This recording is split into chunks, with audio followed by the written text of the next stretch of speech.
Soyez les bienvenus dans cette nouvelle édition du Morning News. Au sommaire de l'actualité, le gouvernement somalien désarmé face au terrorisme. Dans un contexte d'attaque à répétition, le président Mohamed Farmajo appelle à la levée de l'embargo sur les armes imposé depuis 1992 par les Nations Unies. Des solutions africaines aux problèmes africains. Dans l'ambition de faire taire les armes sur le continent, un siège du comité des services de renseignement et de sécurité en Afrique a été inauguré à Addis Abeba. Et puis l'Afrique en état d'alerte face à la propagation du coronavirus. L'urgence est d'éviter que celui-ci n'atteigne les pays dont les systèmes de santé sont les plus fragiles. Des mécanismes de prévention sont activés de part et d'autre. En décembre 2019, un attentat a fait près de 90 morts et plus de 150 blessés en Somalie. Ce lundi 10 février, une autre attaque a coûté la vie à 5 personnes à Mogadiscio, la capitale. Désarmé face à ces drames à répétition, le président Mohamed Farmajo demande la levée de l'embargo sur les armes imposé depuis 1992 par les Nations Unies. On fait le point tout de suite avec Siamlo Victoria Sedier. En Somalie, le président Mohamed Farmajo a appelé lundi 10 février dans un communiqué à la levée de l'embargo sur les armes imposé par l'ONU. Pour lui, la Somalie se trouve aujourd'hui dans une position sécuritaire vulnérable et l'embargo n'est plus applicable. Ce lundi, 5 personnes ont péri dans 2 attaques terroristes. En décembre 2019, un attentat a fait près de 90 décès et plus de 150 blessés. L'embargo de l'ONU sur les armes contre la Somalie limite notre capacité à acquérir les armes nécessaires pour vaincre les terroristes qui fabriquent des explosifs artisanaux en vue de mener des attaques opportunistes contre des civils innocents et des entreprises privées. Pour l'exécutif, la Somalie s'est engagée auprès de l'AMISOM, mission de l'Union africaine, en vue de réussir le plan de transition sécuritaire. La mission exige une armée nationale mieux équipée et capable de répondre aux menaces. Mais jusque-là, l'ONU n'accorde que des exemptions en cas de besoin ou lorsque l'armée nationale nécessite du renfort. Il est clair que cela n'a produit aucun résultat. La Somalie est devenue aujourd'hui le symbole de la dislocation, de la faillite d'un État. Les différentes options qui sont élaborées dans le cadre de l'ONU ou de l'Union africaine sont souvent les options qui visent davantage à préserver un certain nombre d'intérêts étrangers au pays. L'embargo sur les armes a été imposé en 1992 à la Somalie et maintenu jusqu'en 2012.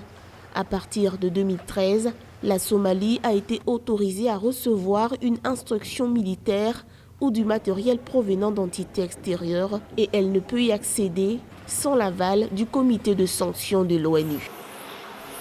La résistance contre le projet de nouvelle constitution se poursuit en Guinée. Le Front national pour la défense de la Constitution a appelé à de nouvelles manifestations pacifiques ces 12 et 13 février sur toute l'étendue du territoire. Les citoyens hostiles au projet sont invités à créer des attroupements dans leur quartier. Un acte 4 qui intervient alors que le président Alpha Condé a ouvert la porte à une possible candidature pour un 3e mandat. Pour l'heure, aucun incident majeur n'a été signalé. Un vent électoral souffle sur le Bénin. La Commission électorale nationale autonome multiplie les rencontres d'information et de concertation avec les partis politiques en vue des élections communales du 17 mai 2020.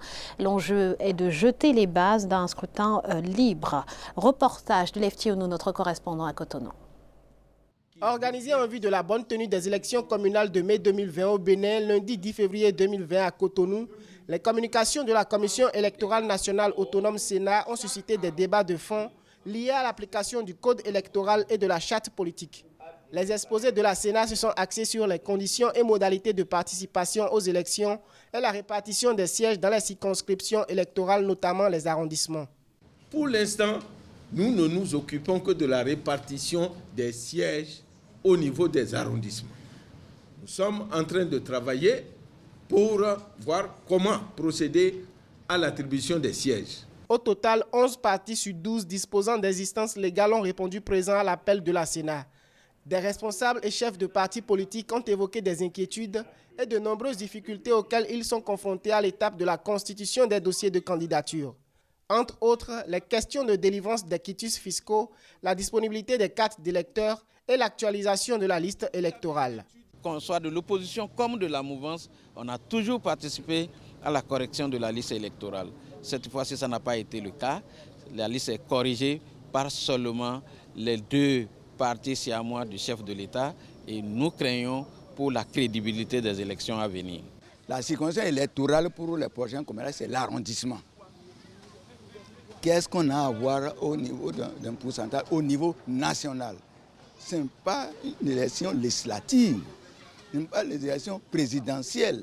A noter que le calendrier électoral de la Commission électorale nationale autonome Sénat s'étale sur 6 mois et 33 activités y sont prévues. La campagne électorale, quant à elle, devra se tenir du 1er au 15 mai 2020. L'opposition centrafricaine en ordre de bataille en vue des élections générales de fin 2020. Une coalition dénommée Code 2020 a été officiellement lancée ce lundi à Bangui. Une coalition composée de 16 partis d'opposition tels que l'Union pour le renouveau centrafricain, la Convergence nationale Kwanakwa ou encore le CRPS. Objectif, défendre et surveiller les questions de paix, de sécurité et de liberté publique en Centrafrique. Tous ont d'ailleurs signé une charte en ce sens tout en laissant la porte ouverte à une candidature unique à la prochaine élection présidentielle. Le comité des services de renseignement et de sécurité en Afrique dispose désormais d'un siège entièrement financé par la Guinée équatoriale. Il a été inauguré en marge du 33e sommet des chefs d'État de l'Union africaine à Addis Abeba. Reportage de notre envoyé spécial, Frater Nendaka Isenga. C'est d'ici que va opérer le comité des services de renseignement de sécurité en Afrique. Il a été inauguré ce 9 février 2020 en marge du 33e sommet des chefs d'État africains ici à Addis Abeba, la capitale d'Éthiopie. Et si la statue du président équato-guinéen Théodore Obiang Nguema y est érigée, c'est parce que c'est la République de Guinée équatoriale qui a financé en intégralité la construction de ce bâtiment.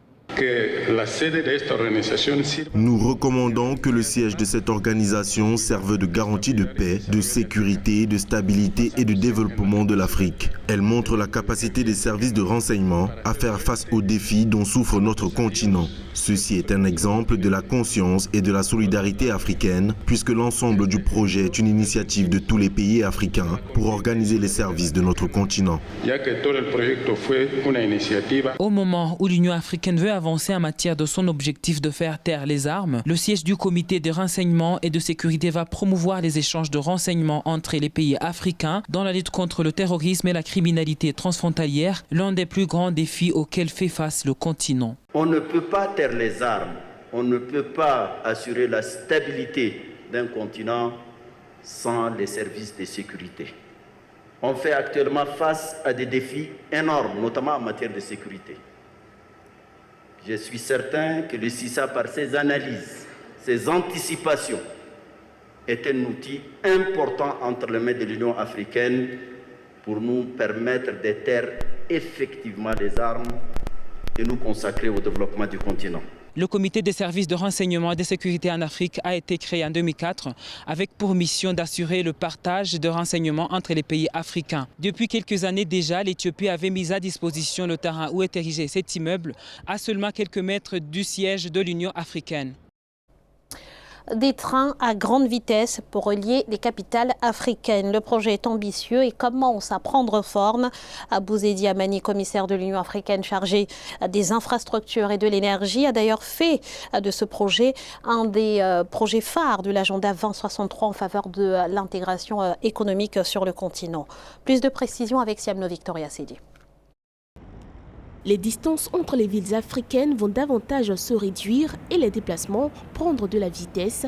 L'Union africaine se prépare à mettre en œuvre 2 projets transfrontaliers de trains à grande vitesse, soit les premiers de ce type sur le continent. Il s'agit de l'un des projets phares de l'agenda 2063. Nous sommes heureux d'annoncer que nous avons finalisé le plan directeur pour les trains à grande vitesse, approuvé l'année dernière par les ministres africains. Une fois pleinement mis en œuvre, ces projets figureront parmi les réalisations importantes de l'Union africaine. Beaucoup espèrent que ce projet permettra d'accélérer la croissance régionale et de renforcer l'intégration économique africaine. Selon la Banque mondiale, l'absence d'infrastructures de qualité ralentit la croissance des pays africains de 2% et limite la productivité jusqu'à 40%. Et leur population paient 2 fois plus cher l'accès aux services. À peine moins de 75 000 km de réseau routier sur le continent pour une densité de 2,5 km sur 1000 km². C'est très peu au regard de la moyenne mondiale qui se situe à 23,1 km et à 18,8 km pour ce qui est de l'Asie du Sud-Est. Donc, si on veut baisser les coûts de facteurs de production, notamment ceux liés au transport, il est essentiel de fluidifier les échanges. Et si l'on veut fluidifier les échanges, il faut essentiellement passer par le ferroviaire. Ces dernières années, l'Union africaine a initié de grands chantiers pour faciliter les liaisons sur le continent. Le PIDA, Programme pour le développement des infrastructures, lancé par exemple en 2012, est porteur de 51 projets transfrontaliers. Ses besoins financiers sont estimés à 11 391 000 $. Anticiper pour ne pas avoir à subir. Le Niger est sur le qui-vive pour empêcher toute arrivée et propagation du coronavirus sur son sol. Un dispositif de prévention a été mis en place alors que le bilan de l'épidémie a dépassé ce mercredi le cap des 1100 morts en Chine. Épicentre de la maladie et pays avec lequel le Niger entretient d'étroites relations. Reportage à Niamey de notre correspondant Sadou Alizé Mokhtar. Pour barrer la voie à l'importation du coronavirus chinois au Niger, les autorités sanitaires du pays ont doté les aéroports de Niamey, Zender et Agadez, principales portes d'entrée dans le pays, d'un système de détection rapide de la maladie. Virus qui provoque chez l'homme des maladies allant du simple rhume à des infections pulmonaires sévères, ainsi que de la fièvre. Le coronavirus a franchi la barre des 1000 morts et des 42 500 personnes infectées dans le monde. Au Niger, à la date d'aujourd'hui, on n'a notifié aucun cas de coronavirus sur le territoire national. Nous continuons ici à vulgariser toutes les mesures de précaution, tous les voyageurs qui arrivent au Niger à les contrôler pour vraiment détecter d'éventuels cas. Comme le Niger, plusieurs autres pays africains ont pris des mesures préventives. Au Niger, par exemple, la surveillance et le contrôle sanitaire ont été renforcés suite à l'expansion du virus hors de la Chine, pays avec lequel le Niger entretient des relations de coopération dans plusieurs domaines, entraînant des mouvements de population. Il y a des caméras à l'aéroport, certains ne les voient pas. Dans le grand hall, dans le salon, dans les autres salons, on a positionné ces caméras-là. Souvent, on ne les voit pas, mais il y a des agents qui sont en train de contrôler. Dès qu'il y a une température, on identifie la personne. Et là, c'est un cas, on vient, on l'interroge. Et de surcroît, quand il vient de la zone... Apparu en Chine depuis janvier 2020, le coronavirus est responsable d'infections respiratoires aiguës très contagieuses, qui se transmet entre autres par le contact avec les sécrétions nasales, les gouttelettes de salive émises par la toux d'une personne malade. Sachez que l'Algérie est également en état d'alerte face à cette épidémie. Un plan d'urgence a été élaboré ce 11 février par le ministère de la Santé. Un plan essentiellement axé sur le renforcement de la surveillance sanitaire, épidémiologique et virale. Il sera suivi de l'organisation des structures de santé pour une prise en charge préventive et par une campagne de sensibilisation sur le coronavirus.